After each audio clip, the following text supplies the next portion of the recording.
Storm Harry has officially escalated into a full-blown atmospheric disaster, and Spain is smack in the middle of it. What began as a typical winter storm has now transformed into one of the most intense, relentless, and dangerous weather systems Spain has seen in years. This isn't just about rain. It's about rain that doesn't stop. It's about hurricane-force winds hammering the coast, waves taller than a house crashing into ports, and 90 centimeters of snow piling up in the mountains, threatening deadly avalanche. If you enjoyed this breakdown, don't forget to like, subscribe, and drop a comment. Your feedback helps shape what we cover next, and you being here keeps the conversation going. Thanks for watching. See you in the next one. About a storm system so stubborn, it refuses to move, sitting over the western Mediterranean like it owns the place and dragging humid air from the sea again and again into land that simply can't take any more. Right now, eastern Spain, the Balearic Islands, and huge swaths of the Mediterranean coast are drowning under Harry's wrath. Girona and Montseny have already clocked over 100 liters per square meter of rain in just 24 hours. And that's not the ceiling. Forecasts are warning some areas could pass the 200-liter mark before this thing finally moves on, if it moves on. And here's the kicker, the land is already soaked. The ground can't absorb anything else. Every new drop just runs off, turning streets into rivers and rivers into flash floods. Reservoirs are overflowing. Operators at the Darnius Bodella complex are already doing controlled releases to avoid disaster, walking a tightrope between flood mitigation and long-term water storage. It's not just the rain. Let's talk about the wind. Storm Harry's coastal gusts are hitting 80 to 90 kilometers per hour hurricane force. Trees are down. Emergency response teams are struggling to even move through affected areas. Port authorities have suspended ferry services and blocked vessel traffic across the Costa Brava. Because out there, in the sea, wave heights have soared past 4 meters. That's more than enough to tear through barriers, flood beaches, and wipe out small boats. And while lowlands are battling water, the highlands are under siege from snow. In the Pyrenees, especially the Bois sector, nearly a full meter of snow has dumped above 2,500 meters. That rapid accumulation, on top of weaker snow layers from earlier cold snaps, has sent the avalanche risk rocketing to level 4. That's high. Civil protection agencies are on full alert, rescue teams are on standby, and travel on mountain roads strongly discouraged. So how did it get this bad? Blame the Dana. A Dana, or depression aislada in Nivelles Altos, is basically a low-pressure system that gets stuck. In this case, very stuck. Thanks to a blocking anticyclone to the north, Harry has been anchored in place, spinning moisture from the Mediterranean like a broken record. That kind of stagnation turns what might have been a 2-day storm into a lingering menace. Meteorologists are calling it a moisture conveyor belt, a constant feed of warm, wet air just looping from sea to land and back again, stacking rain band after rain band onto rain that is already past the breaking point. And it's not just isolated hazards. These threats are interacting. The rain weakens the soil. The wind topples trees. The runoff overloads rivers. The snow destabilizes mountains. One hazard feeds the next in a domino effect that's stretching emergency services thin and testing infrastructure resilience across the board. Right now, flood protocols are in place. Snow protocols too. Emergency teams are active in Girona, Tarragona, and throughout the Pyrenea corridor. Municipal centers have rolled out pre-alert zones. Volunteers are filling sandbags, distributing supplies, and helping with evacuations where needed. It's a full-spectrum response. And so far, utility systems, power, water have held. But transport, that's another story. Road closures are stacking up, especially in Girona and Tarragona. Airports are warning about wind disruptions on the runways. Ferry ports are locked down. It's getting harder to move, and officials are begging people not to travel unless absolutely necessary. And the scary part, no one's sure what's next. Meteorologists are watching radar, river gauges, buoy networks, everything. And they're tracking 3 possible outcomes. Maybe the storm weakens soon and things start to stabilize. Maybe it intensifies further, pushing flood levels even higher. Or maybe, and this is the worst case, it stalls out completely, dragging the crisis on for days and sending more water onto already devastated coastlines. The deciding factor: tiny shifts in the upper atmosphere. Changes that could come with little to no warning. This isn't just a forecasting challenge, it's a strategic nightmare for emergency planners. Each path requires different resources, different warnings, and a different public response. And this is where it gets bigger than just Storm Harry. Because this is what climate extremes look like now. more rain, more often, stronger winds, more snow, more avalanche. If you enjoyed this breakdown, don't forget to like, subscribe, and drop a comment. Your feedback helps shape what we cover next, and you being here keeps the conversation going. Thanks for watching. See you in the next one. And instead of passing through quickly, these systems are sticking around, turning short-term weather into long-term emergencies. Storm Harry isn't just a weather event, it's a climate stress test. And right now, Spain is barely passing. Infrastructure is strained, not just the roads and bridges, but the systems behind them. Emergency logistics, water management, coastal defenses, flood barriers are being overtopped not just by high tides, but by relentless waves and wind-driven surges.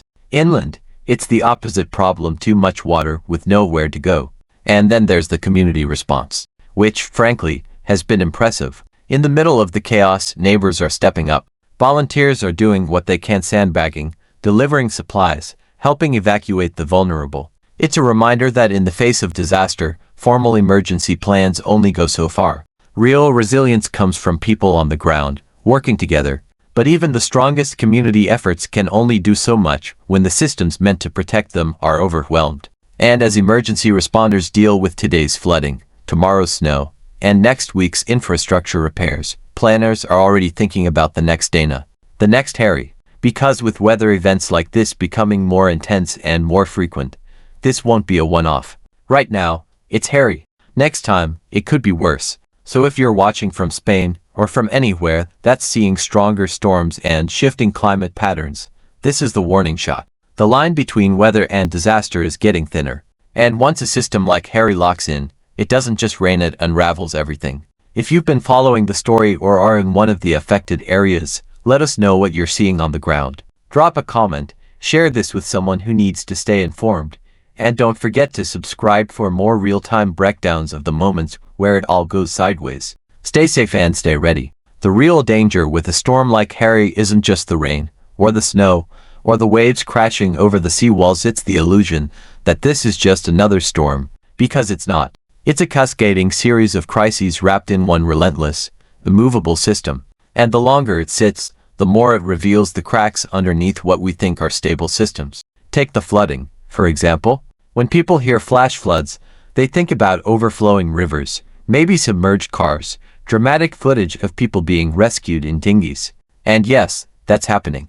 But the problem is much bigger and much slower too. See, when the ground is already saturated from earlier storms, as it is now in eastern Spain, even moderate rain becomes dangerous.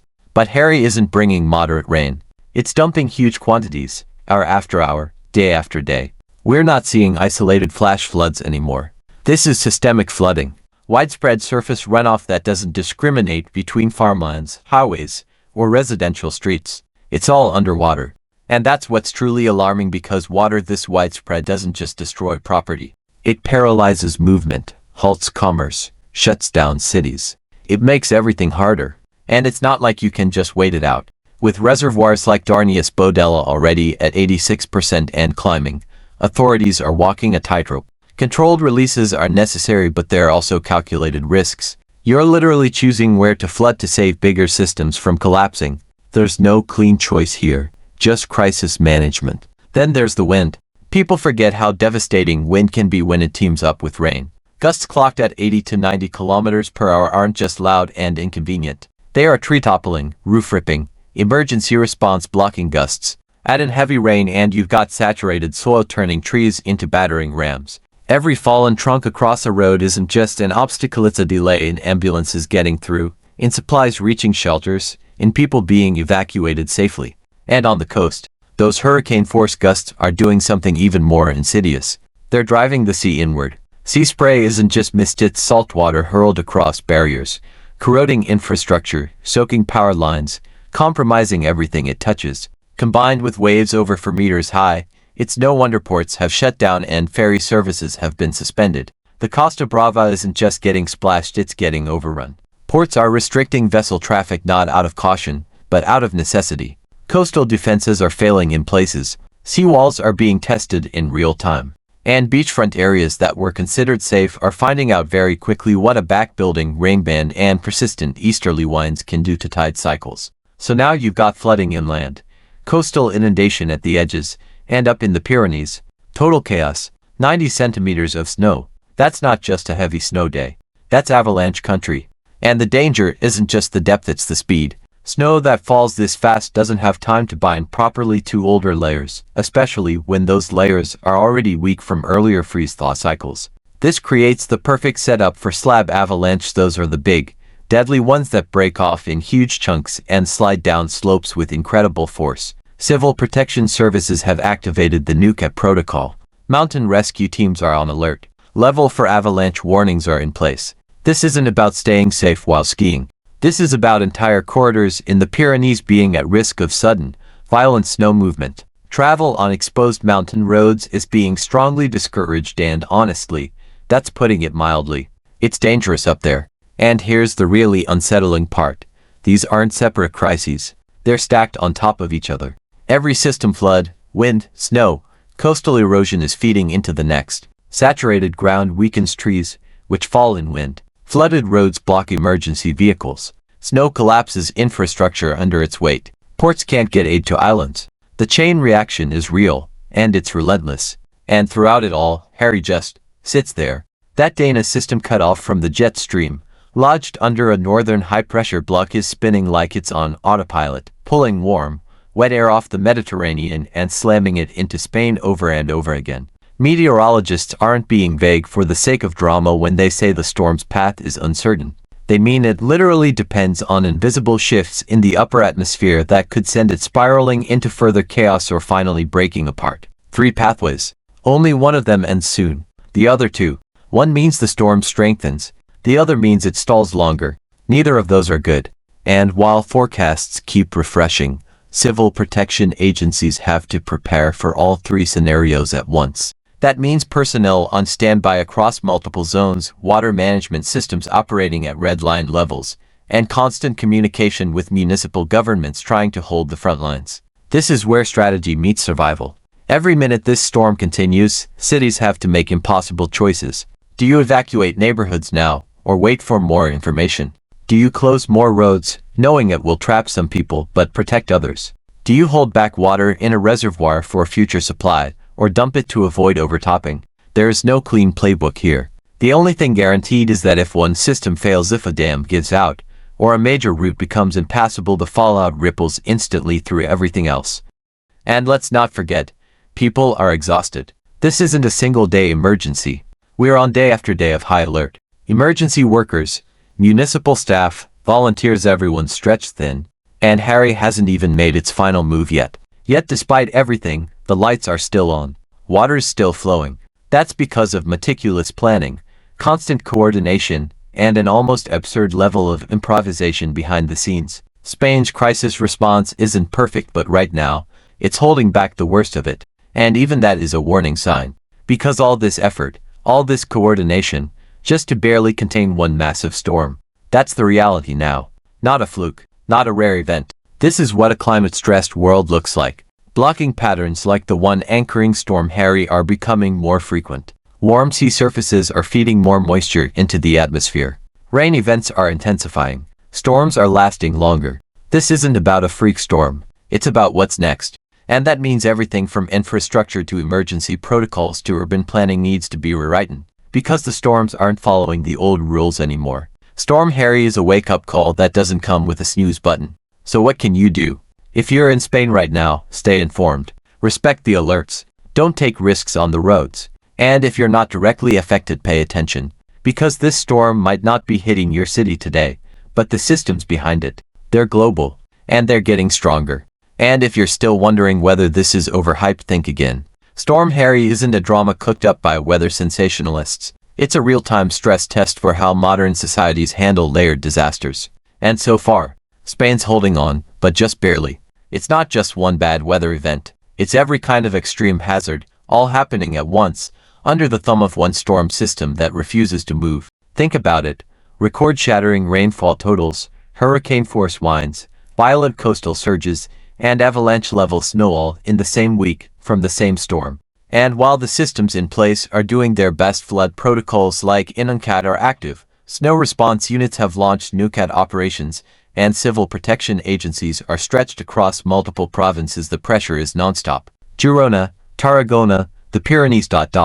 It's a patchwork of risk zones, and no one can afford to let their guard down. Because the moment one part of that system fails, the ripple effect is immediate. A reservoir that can't hold, flooded towns downstream, a road closure that delays rescue crews, lives at risk, a power line knocked out by wind or falling trees, entire regions without communication. This storm is exposing every weak point in real time, and we haven't even touched on the maritime nightmare.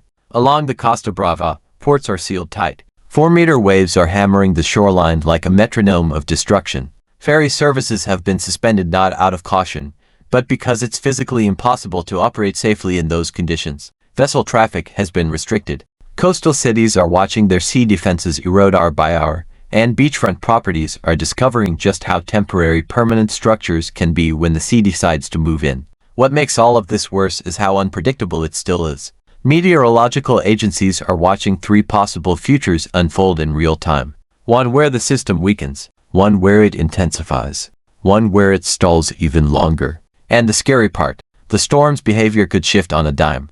That's why the messaging from officials has been so blunt. The risk is elevated, the situation is fluid, and response teams need flexibility. Because when the sky is dumping hundreds of liters per square meter on already waterlogged soil, when the sea's coming over the wall, and when the snowpack is primed for collapse, there's no such thing as a fixed plan. It's adaptability or bust. And the truth is, we're seeing just how much climate volatility is rewriting the disaster playbook. Blocking patterns like the one anchoring Storm Harry aren't rare anomalies anymore. They're showing up more often, lingering longer, and triggering multi-hazard events that defy old-school forecasting. Emergency response is no longer about waiting for a storm to pass and then assessing the damage. It's about preparing for a dynamic system that shifts by the hour and requires near-constant recalibration. You can't just rely on past protocols, you need real-time adaptation. And while the institutional response is doing its best, the true MVPs are the communities. Volunteers stepping in to reinforce flood defenses, neighbors helping neighbors evacuate, local leaders working around the clock with national agencies to manage everything from shelter to supply chains. That's the reality of surviving a storm like Harry. It takes everyone. If you've been following this, if you felt the weight of what's happening, now's the time to speak up. Drop a comment. Share this with someone in a storm zone. And don't just follow the story, be part of it. Because these are the moments where the real stakes of climate change come into focus. And trust this won't be the last time we see a storm like this. Hit subscribe, stay connected, and we'll be here to guide you through the chaos one disaster at a time. Thanks so much for watching. If you made it all the way to the end, you're officially part of the small percentage of people who don't just click away, and that means a lot. Before you go, I'd love to hear from you. Drop a comment below and tell me your thoughts, your ideas, or even what you'd like to see next. I read every single one of them, and your feedback genuinely shapes the direction of this channel. If you enjoyed the video, tap that like button. It tells YouTube this content is worth sharing.